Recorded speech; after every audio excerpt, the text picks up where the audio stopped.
incubation technique for virus replication. The use of embryonated chicken eggs for virus cultivation dates back to Good Pasture in 1931. This method involves injecting a viral suspension or suspected virus containing tissue into the fluid or tissue of an embryonated egg to achieve viral growth and replication. Advantages of chick embryo inoculation. It is cheap and economical as compared with lab animals and tissue culture. They are disease-free if obtained from parents of disease-free flock. Method of inoculation and harvesting embryonic tissue and fluid are also simple. Large sample size can be used for each virus, that is 6 to 12 eggs for each sample.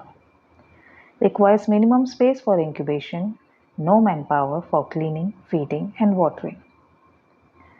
Embryonated eggs lack the specific immune factors found in adult animals, simplifying studies on viral replication and pathogenesis. Purpose of chick embryo inoculation. Primary isolation of pathogenic viruses, blind passaging for isolation of unknown viruses, titration of viruses, for preparation of stock strains of viruses in laboratory, for yielding large quantities of virus for vaccine production, attenuation of viruses, study of mode of multiplication and growth curves of viruses, for performing neutralization test for detection of antibodies, for studying of effects of chemotherapy agents. Important considerations. Always perform chick embryo inoculations under sterile conditions and follow appropriate biosafety guidelines for the specific virus being handled. Each eggshell surface should be disinfected, especially over the chosen inoculation site with 70% ethanol or iodine. Proper storage and handling of embryonated eggs are essential to maintain embryo viability. Carefully monitor inoculated eggs for embryo mortality or signs of virus replication. The optimal age of the embryo for inoculation and incubation time varies depending on the specific virus being studied.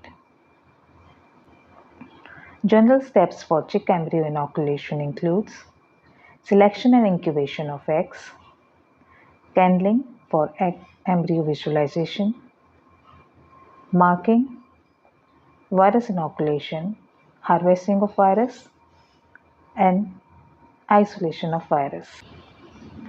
Selection and incubation of eggs. The egg should be specific pathogen free from healthy disease free and unvaccinated flock. The white shell eggs are easy for handling, hence preferred. Clean and porous eggs should be selected, whereas those having rough bloody spots are rejected. Eggs should be of normal size and shape. Too tapering or too flat eggs are generally infertile. Eggs should be from poultry maintained on antibiotic-free diet. The age of embryo is crucial and depends on the virus and inoculation route chosen. Typically, eggs are 7 to 14 days old. Eggs are to be incubated at 37 degrees Celsius with 60 to 80% humidity. They are kept in incubator with their broad end upwards and turned twice daily. Candling. Candling is the transillumination of the content of eggs with the help of electric light in the dark background. It is done in the box with 40-volt bulb attached inside, and the black paper with hole in the center is placed in front of the bulb to direct the beam of light. The egg is held with broader end into the beam of light so that inner structures are visible, like airspace, blood vessels, moving embryo, yolk shadow, and eye spot. Dead embryo will show airspace, yolk shadow, static embryo, and no intact blood vessels. The infertile egg will show yolk shadow and airspace. The picture is showing the candling of egg at day 3, 6, 8, 10, 15, and 19. We can visualize intact blood vessels, embryo, air sac, eye spots, etc. This picture is showing the candling of dead or infertile eggs. These are eggs that were candled on day 7 of incubation, showing blood ring, infertile or early death, ruptured air cell, incomplete blood ring, detached air cell. Disinfection and piercing the shell. Disinfect the marked area of the eggshell with 70% ethanol. The size of the opening necessary for inoculation varies considerably depending on the route employed.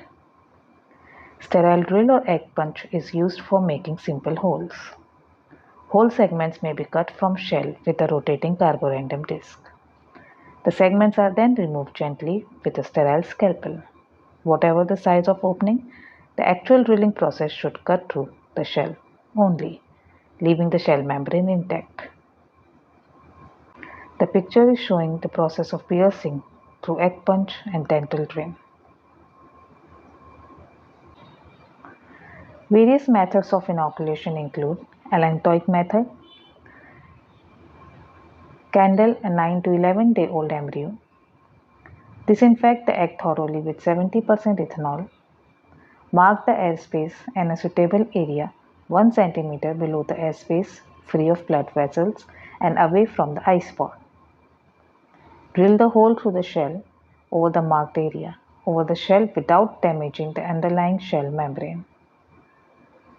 Insert 27 gauge half-inch needle and tuberculin syringe at the angle of 45 degrees.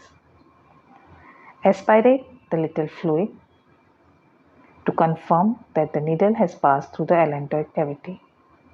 Allantoic fluid is straw color, translucent, thin fluid. Release the inoculum, that is 0.1 to 0.2 ml of virus suspension into allantoic cavity. Seal and place the egg in incubator. The picture is showing the process of inoculation of the suspension through needle and syringe in the allantoic cavity.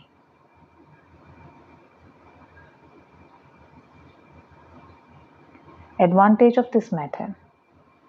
It is convenient and easy due to large size of the cavity. It typically results in high virus yield, useful for vaccine production and research. Example, Lesotho vaccine used against Newcastle disease in poultry, influenza vaccine. It is effective for isolating and growing many avian viruses and some mammalian viruses. Example, rabies virus, yellow fever virus. Next method is amniotic method. Candle a 10 to 12 day old embryo and mark a spot near eye spot of embryo approximately 1 cm below the airspace. Disinfect the egg and drill a hole in the shell at the spot without puncturing the shell membrane. Using 27 gauge 1-inch needle, inoculate 0.1 to 0.2 ml of viral suspension into amniotic cavity with tuberculin syringe. To check whether the needle is in amniotic cavity, aspirate fluid which is very thick and then inoculate. Seal and place the egg in incubator.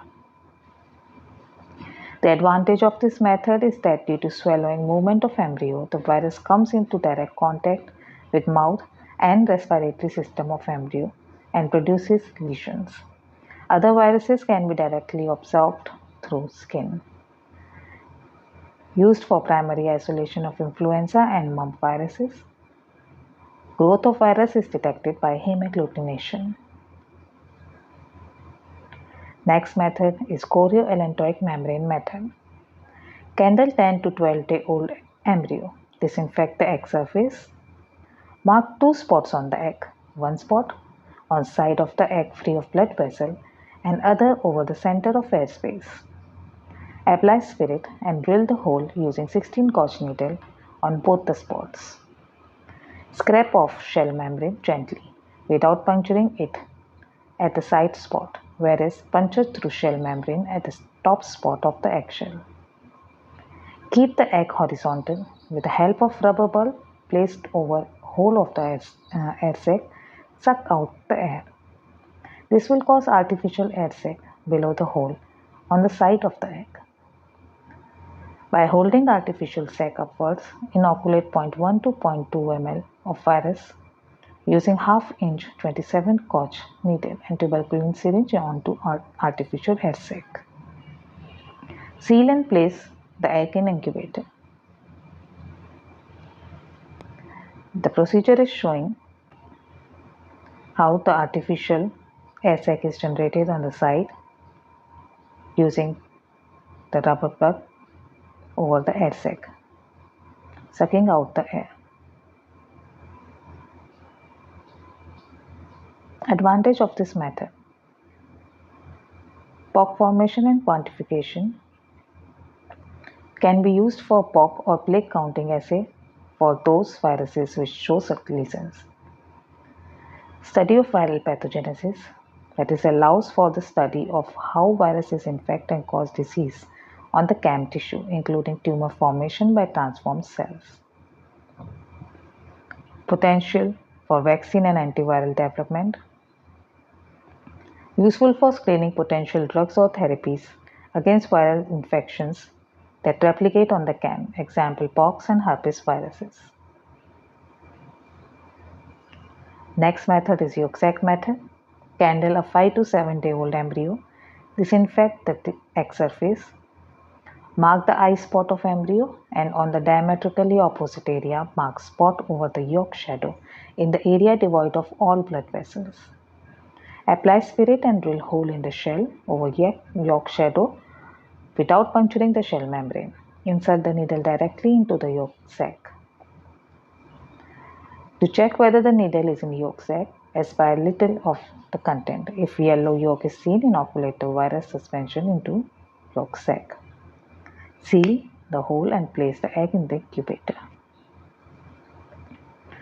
The advantage of this process is that it is a simple method for growing and multiplication of virus, particularly useful for cultivation of certain viruses like Japanese encephalitis, St. Louis encephalitis, and West Nile virus, and also organisms like chlamydia and rickettsia. Next method is intravenous method. Candle 12 to 13 day old embryo, disinfect the egg surface, mark a spot where there is large blood vessel and make a triangle window at the site with the help of carborundum disc without puncturing the shell membrane. Put a drop of saline to make the shell membrane transparent. Invert the egg to fix the blood vessel against the window. Using the 30 or 32 gauge needle, inoculate 0.01 to 0.02 ml of viral suspension in direction of blood flow. Insert shell back in position, seal and place the egg in the incubator. This is the picture showing the steps involved in intravenous inoculation of virus in the egg. The advantage is that it is used for testing of mutagenic and other toxic drugs which are used for treatment of cancer and other diseases, and to check their effect on blood vascular system. Next method is intracerebral method. Candle 9 to 13 days old embryo and wash it or disinfect it with 70% ethanol. Mark the spot over eye spot of embryo. Drill a small window with carborundum disc. Remove shell without puncturing the shell membrane and add a drop of saline to make the shell membrane transparent. Invert the egg to fix the head of embryo against the window and inoculate 0.01 to 0.02 ml of virus suspension intracerebrally into embryo using 27 gauge needle. Replace shell in position after inoculation. Seal it and place the egg in the incubator. Various post-inoculation procedure includes sealing. The egg is sealed immediately after inoculation with melted paraffin wax or sterile tape to prevent desiccation and to maintain sterility. Large windows in the shell are best sealed with paraffin wax and a glass cover slip. A shoulder of wax is first built up around the hole, which is then covered with warm sterile cover slip. Subsequent cooling of the glass serves to seal the hole. The process of incubation includes temperature. The egg is placed back in the incubator at 37 degrees Celsius. Humidity is maintained between 60 to 80%, for which cotton soaked in water is used. Position of the egg after inoculation depends upon the location in the shell of largest aperture. After inoculation of amniotic root, the egg is incubated vertically. After the chorioallantoic membrane inoculation, it is incubated in the horizontal position. Contrary to the pre-inoculation procedure, the egg must not be turned at any time after inoculation. Harvesting of chick embryo. After inoculation by any of the methods described earlier, the eggs are incubated at 37 degrees Celsius and candled daily to check whether they are dead or alive. Once the embryo dies, the dead eggs are transferred to freeze between 4 degrees Celsius to 10 degrees Celsius for chilling of the content. After 3 to 4 hours, the eggs are removed and placed on the egg rack with air sac facing upwards. The chilling process is done to contract blood vessels, if any, so that the RBCs do not leak out into the surrounding fluid during harvesting procedure. The shell over the air sac is broken gently with sterile forceps to expose inner shell membrane. Carefully open the eggshell and membranes over the air sac to assess the chosen cavity. Shell membrane is peeled off gently and the cam is picked up with forceps. Pasture pipette is introduced into allantoic cavity and 5 to 10 ml of allantoic fluid is collected from 10 days old embryo and placed in sterile glassware, which is then placed in deep refrigerator till further use in serological test or hemagglutination test. The chorioallantoic membrane is then cut open and other contents of egg, that is yolk sac, and embryo are emptied into sterile petri dish. The embryo and yolk sac are observed for any lesions of virus which are inoculated. The cam is removed off from shell after placing it in petri dish with NSS. If any lesions are observed, the yolk sac, embryo and cam are preserved in deep freezer for further use. Certain lesion and changes seen in embryo, cam and yolk sac. When inoculated through yolk sac method, avian infectious bronchitis virus caused dwarfing and curling of embryo. Avian encephalomyelitis virus caused encephalitis.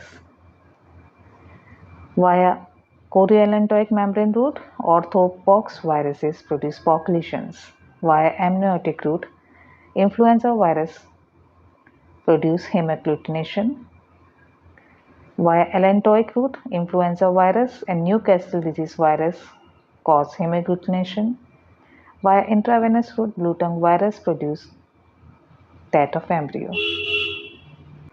Thank you for watching the video. Don't forget to subscribe and hit the notification bell to remain updated for more such videos.